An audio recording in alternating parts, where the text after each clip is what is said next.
Hello friends, welcome back to my channel.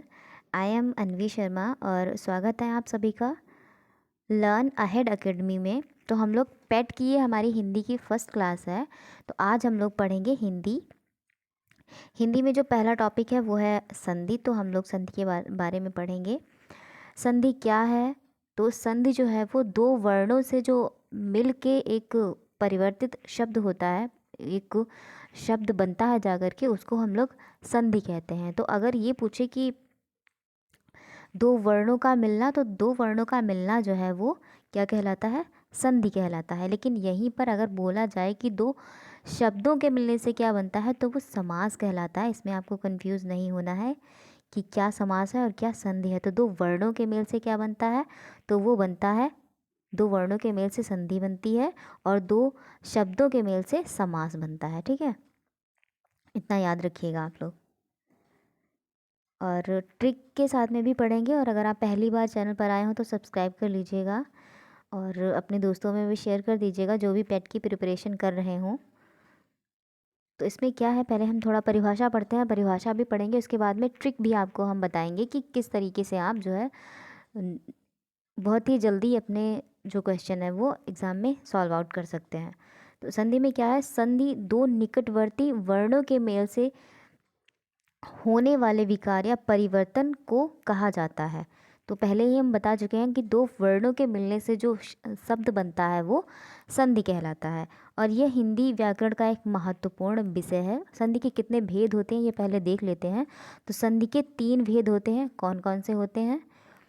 तो पहला तो होता है स्वर संधि। सबसे ज़्यादा क्वेश्चन जो है स्वर संधि से आते हैं। उसके बाद में आती है व्यंजन संधि और उसके बाद में आती है विसर्ग संधि। सबसे ज़्यादा जो वेटेज होता है वो होता है स्वर संधि का। स्वर संधि से सबसे ज़्यादा क्वेश्चन आते हैं और जो व्यंजन संधि है उससे भी क्वेश्चन पूछ लिए जाते हैं, पर विसर्ग संधि से बहुत ज़्यादा वेटेज नहीं रहता है। लेकिन हाँ, स्वर और व्यंजन से अच्छा खासा वेटेज रहता है एग्ज़ाम में क्वेश्चन आने का। ठीक है, तो स्वर संधि के बारे में पहले हम पढ़ लेते हैं। स्वर संधि क्या होता है? जब दो स्वर मिलते हैं तो उनके बीच में स्वर के उच्चारण में जब परिवर्तन होता है उसको उसको हम लोग स्वर संधि कहते हैं। जब जब दो स्वर मिलते हैं और उनके बीच में जब हम उच्चारण करते हैं, शब्दों को तोड़ने के बाद में जब हम उच्चारण करते हैं, तो जो बीच में जो अक्षर आता है वो स्वर स्वर का अक्षर आता है, इसलिए इसको स्वर संधि कहा जाता है। जैसे कि राम प्लस ईस मिला करके होता है रमेश, तो बीच में क्या ई आ रहा है, तो ई क्या है? ये स्वर है, इसलिए इसको स्वर संधि के अंडर रखा गया है। ठीक है,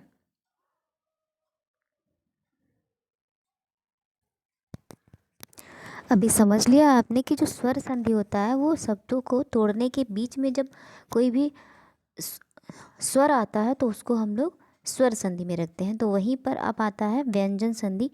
तो व्यंजन संधि में क्या होता है? जब दो व्यंजन मिलते हैं तो उनके बीच में व्यंजन के उच्चारण में परिवर्तन होता है या कोई नया व्यंजन जुड़ जाता है, तब उसको हम लोग व्यंजन संधि कहते हैं। उदाहरण के लिए जैसे कि द प्लस व, द और व में जो व के बाद बा जुड़ जाता है, व के बाद बा जुड़ जाता है ना, तो वो बा जो क्या है वो व्यंजन है, तो इसलिए इसको व्यंजन संधि के अंदर रखा गया है। ठीक है, आगे हम लोग चलते हैं और देखते हैं फिर विसर्ग संधि के बारे में। तो विसर्ग संधि की क्या पहचान होती है, कैसे? तो जब दो शब्दों के बीच में विसर्ग यानी कि ये होता है तो विसर्ग के बाद वाला स्वर जो है वो ह्रस्व यानी कि गायब हो जाता है, बीच वाला शब्द जो है वो गायब हो जाता है। उदाहरण के लिए जैसे महा प्लस आत्मा, तो महात्मा में हम लोग महा प्लस आत्मा मतलब मिला के तो पूरा नहीं लिखते हैं, उसका जो ये है आ, उसको जो है वो गायब हो जाता है, बीच से गायब हो जाता है। तो जो अ, अ, हम इसको लिखेंगे महा प्लस आत्मा, और जब हम इसको मिला के लिखेंगे तब हम महात्मा लिखते हैं। तो जो आ है उसका उच्चारण आ तो रहा है लेकिन वो लिखा नहीं जाता है, इसलिए उसको विसर्ग संधि में कहा जाता है कि बीच वाला जो अक्षर होता है वो गायब हो जाता है, उसको हटा दिया जाता है, इसलिए उसको विसर्ग संधि के अंदर रखा गया है। अब आगे हम लोग देखते हैं कि जो संधि है ना वो कितने प्रकार की होती है। तो जो संधि है वो हिंदी व्याकरण में संधि जो है वो 5 प्रकार की होती हैं। कौन कौन सी होती हैं तो भी देखते हैं हम लोग कौन कौन सी होती हैं संधि, थोड़ा सा शॉर्ट में, उसके बाद में हम लोग इसको लॉन्ग में पढ़ेंगे। तो पहले देखते हैं दीर्घ संधि होती है, वृद्धि स्वर संधि होती है, गुण स्वर संधि होती है, अयादि स्वर संधि होती है और यड़ स्वर संधि होती है। ये सब कौन सी संधियाँ हैं, ये स्वर के जो है ये स्वर संधि के अंडर आने वाली हैं। तो दीर्घ संधि क्या है, पहले डेफिनेशन पढ़ेंगे, उसके बाद में हम आपको ट्रिक भी बताएंगे किस तरीके से आप आराम से 1 सेकंड के अंदर आंसर दे सकते हैं। तो जब दो सजातीय स्वर मिलते हैं तो वे मिलकर एक दीर्घ स्वर बन जाते हैं। उदाहरण के लिए राम प्लस ईस बराबर जो रमेश है उसमें ई और जो शा के बीच में जो ई एक दीर्घ स्वर ए बनकर जो आया है ना, ए क्या है, ए स्वर के अंडर में आता है, यानी कि स्वर 11 होते हैं तो ए जो है वो स्वर में आता है, इसलिए इसको दीर्घ स्वर संधि में रखा गया है। ठीक है, तो ये तो हो गया शॉर्ट में डेफिनेशन। ठीक है, और इसमें इसको अगर हम लोग बहुत ही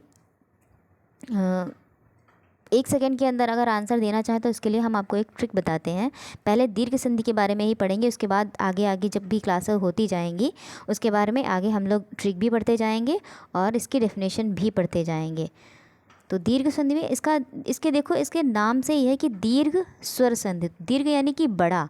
तो ठीक है, तो इसमें हम याद क्या रखेंगे, इसकी डेफिनेशन इतना याद करना, तो अगर आप याद कर सकें तो बहुत अच्छी बात है, लेकिन ये जो शॉर्ट में आपको ट्रिक बता रही हूँ उसको याद रखेंगे आप तो बहुत काम आएगी आपके। 1 मिनट।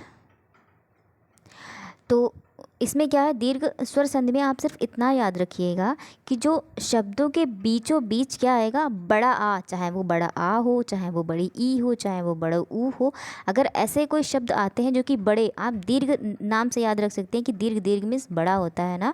तो जो शब्दों के बीचों बीच, इतना याद रखना है कि शब्दों के बीचों बीच, कहाँ पे, बीचों बीच। ठीक है, शब्दों के बीच में जो क्या है, बड़ा, बड़ी ई ही आना चाहिए और बड़ा ऊ। अगर बड़ा आ, बड़ी ई और बड़ू ऊ आ रहा है तो आप जो है आंखें बंद करके लगा सकते हैं आराम से कि ये दीर्घ संधि के अंडर आएगा। ठीक है, बड़ा आ, बड़ी ई और बड़ू ऊ इतना आप याद रखेंगे, लेकिन बीच में आना चाहिए। जैसे कि ये राम प्लस ईस है ना, तो बीच में क्या आया, ई, बड़ी ई आया यहाँ पे, बड़ी ई। तो बड़ी ई से हम क्या, बीचों बीच में बड़ी ई आए या बड़ा आ आए या बड़ा ऊ आए तो क्या हो जाएगा, वो स्वर संधि आ जाएगा। लेकिन इतना याद रखना है कि शब्द के बीचों बीच में आना चाहिए। ठीक है, अब हम लोग देख लेते हैं इसके जो इसको थोड़ा सा डिटेल में देख लेते हैं। दीर्घ स्वर संधि तब होती है जब दो सजातीय स्वर मिलते हैं। सजातीय स्वर वे होते हैं जिनका उच्चारण स्थान होता है। उदाहरण के लिए जैसे कि अभी मैंने आपको बताया, बड़ा आ, बड़ी ई और बड़ा ऊ, ऊ री, और ये सब क्या है, ये सजातीय स्वर हैं। जब दो सजातीय स्वर मिलते हैं तो मिलकर एक दीर्घ स्वर बन जाते हैं।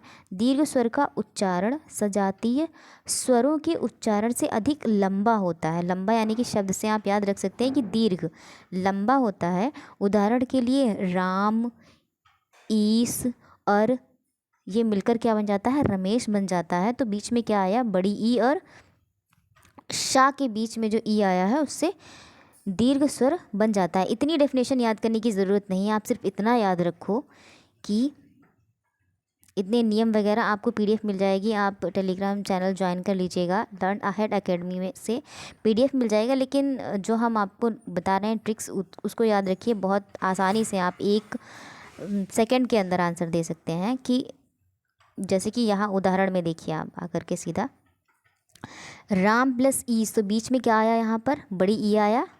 यहाँ पे श्याम प्लस ईस, बीच में क्या आया, बड़ी ई आया। तो आंखें बंद करके लगा दो कि बड़ी ई, बड़ी ई, बड़ी ई, तो ये सब मिलकर क्या आएगा, यहाँ पर दीर्घ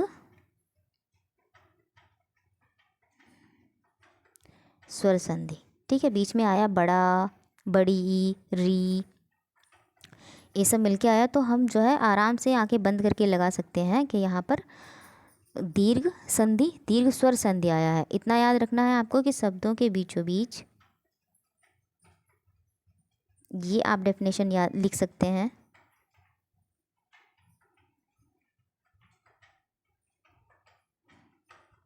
बड़ा आ, बड़ी ई, बड़ा ऊ, इन मतलब कुछ चीज़ें होती हैं जो ज़्यादा पूछी जाती है एग्ज़ाम में, तो इतना अगर आप याद रखेंगे तो आप आराम से जो है वो आंसर लगा सकते हैं, कोई दिक्कत नहीं होगी, आराम से लगा लेना। जैसे कि अगर ये आया है यहाँ पे, रख के लीजिए, यहाँ पे आया है धर्मार्थ, जैसे कि धर्मार्थ आया है, ठीक है, तो बीच में क्या है, यहाँ पर बड़ा की मात्रा है। बड़ा मात्रा क्या है, ये दीर्घ है ना, अपने आप में बड़ा है, तो आप आराम से यहाँ पर देख सकते हैं शब्दों के बीचों बीच में क्या आया, बड़ा की मात्रा आई है, तो आप आराम से दीर्घ स्वर संधि में टिक लगा सकते हैं आंखें बंद करके, ठीक है। डेफिनेशन याद करोगे तो थोड़ा दिक्कत होती है डेफिनेशन याद करने में।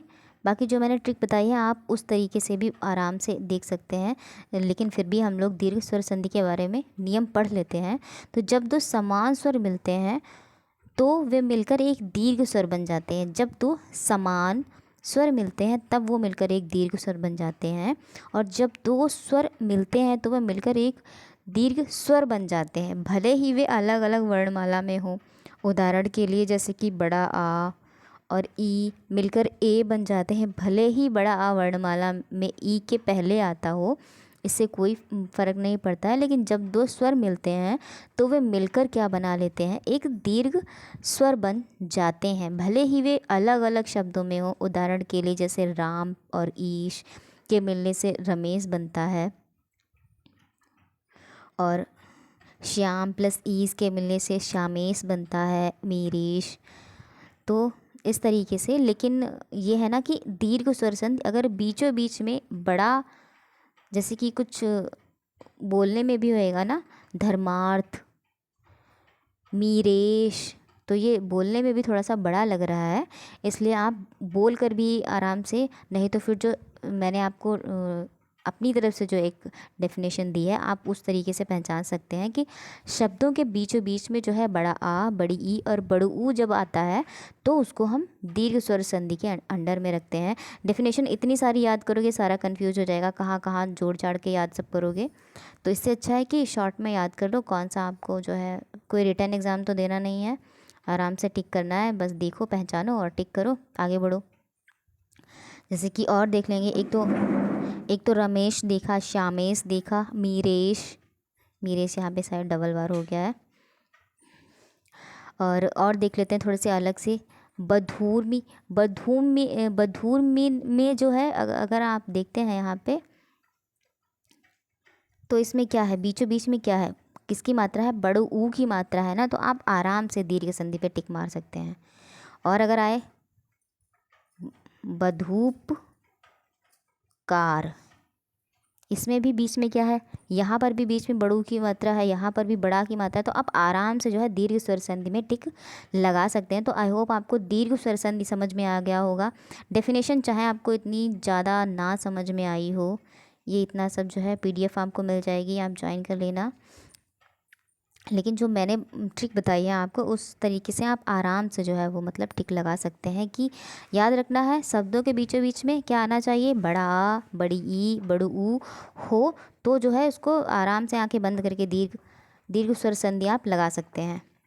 ठीक है, पढ़ने के लिए आपको PDF मिल जाएगी, आप टेलीग्राम ज्वाइन कर लीजिएगा। और अगर आप पहली बार चैनल पर आए हो तो चैनल को सब्सक्राइब कर लीजिएगा, जिससे कि जो भी अपडेट हो वो आपको सबसे पहले मिल जाए। आज के लिए बस इतना ही, आगे की क्लासेस में हम लोग पढ़ेंगे वृद्धि संधि के बारे में और गुण संधि के बारे में पढ़ेंगे, ट्रिक के साथ में भी पढ़ेंगे, और जो है जो डेफिनेशन है उसके हिसाब से भी पढ़ेंगे। आपको जिसमें कंफर्टेबल हो आप आराम से नोट्स बना सकते हैं। बाकी आज के लिए बस इतना ही, थैंक यू।